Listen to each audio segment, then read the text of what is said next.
I have HIV, and we still don't know when is the best time to start treatment. In the 1980s, when I first was diagnosed, we were pretty sure there wasn't going to be a long life for anybody that was diagnosed with HIV. New research was our only hope of survival, basically. It was kind of scary. Being in a trial felt like I was helping get to the answers that we needed. At the time that I was diagnosed, which was in 1986, the atmosphere was turbulent. The fear, the confusion, the angriness that was caused by my illness was something that I wanted to come to terms with. I didn't want to go on living my life that way. I was in multiple studies over about a 10-year period, were instrumental in allowing me to be the person that you're talking to today. And the clinical trial was a real answer to that issue. I've been in HIV clinical trial research for 20 years, and what makes this special, what keeps me motivated and involved, is that we are making progress. We are making a difference. The START study is an acronym for Strategic Timing of Antiretroviral Treatment.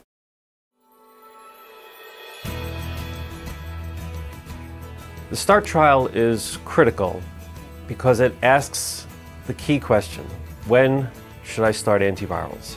The truth is we don't know. That's why the study is being done, to provide data, to provide evidence, so that all of us can make the right decision. We know that for individuals with 350 CD4 T cells or less, therapy is of great benefit. We don't know what to do with people over 500 CD4 cells and how to balance the potential good of the medicine against the potential side effects or harm. One of the pressing questions that women have is, when is the best time to start treatment? And now that we know that ARVs can reduce infectiousness, it makes it even more important to know when to start treatment, because they're going to encourage people to start treatment for the public health reasons, but it's very important to know clinically what's best for you as an individual. People with HIV are living longer, and because of studies like the START study, knowing the optimal time to do things will even increase longevity. As an activist, I've been really involved in learning about how the research process goes about and how it evolves. Just having that education about being involved with the research gave me a whole different approach to my own treatment. I learned the discipline of taking the medicine when I was supposed to take it, the way I was supposed to take it. I learned the discipline of making adjustments in nutrition, in other habits. All of those things I learned because I valued my life in a way that I never had before.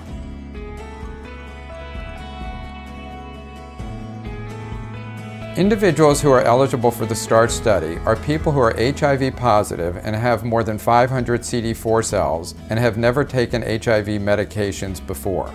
These participants will be randomized to one of two pathways. Half of the participants will be in the immediate treatment arm and will be started on HIV medicines. These people will be followed every 4 months with clinical exams and CD4 cell counts. The other half of the participants will be in the deferred arm. They will be seen as well every 4 months and will begin therapy if they reach 350 CD4 cells or develop symptoms related to HIV. I am in the group that's not receiving any kind of medication. If such a time occurred where my health was at risk or I reached a T cell count of 350, then medication will be started, and then they look to the benchmarking throughout the period of time to compare those who are receiving treatment against those not receiving treatment, and where are the benefits. Being comfortable with the decision to let the computer decide for me was actually kind of fairly easy, because if it randomized me into the side where I wasn't taking medication, I wasn't taking medication anyway, so that wasn't a big change. And if it randomized me to the side of taking, which it did, I figured that I would be taking medicine at one point in time anyway. People who go on and off therapy do more harm to their body than people who stay on therapy. So beginning HIV therapy is a commitment to lifelong antiretrovirals. The treatment for these patients is exceptional. First, because they can count to have their primary care doctor. Second, because they will have the research team involved following them. And third, because we are regularly monitoring everything in the patients, how they feel, their symptoms. We're monitoring their labs as well.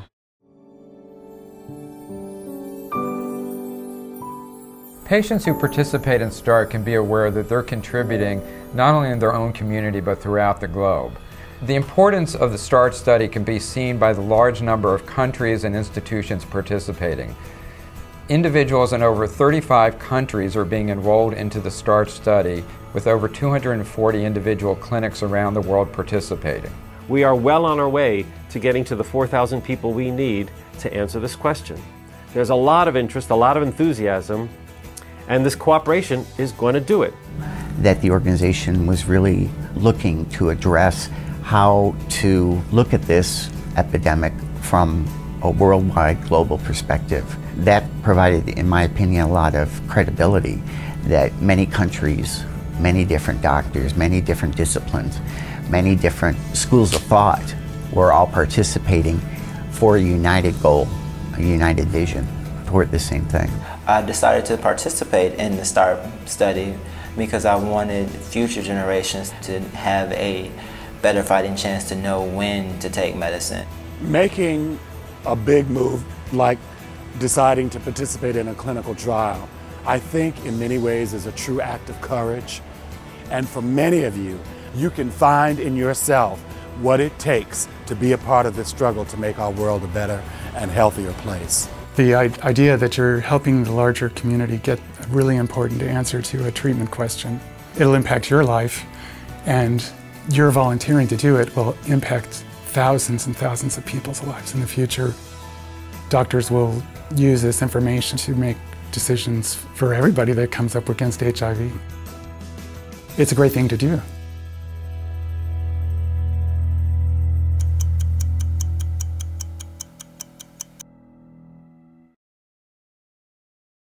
For further information, speak with your provider or visit thestartstudy.org.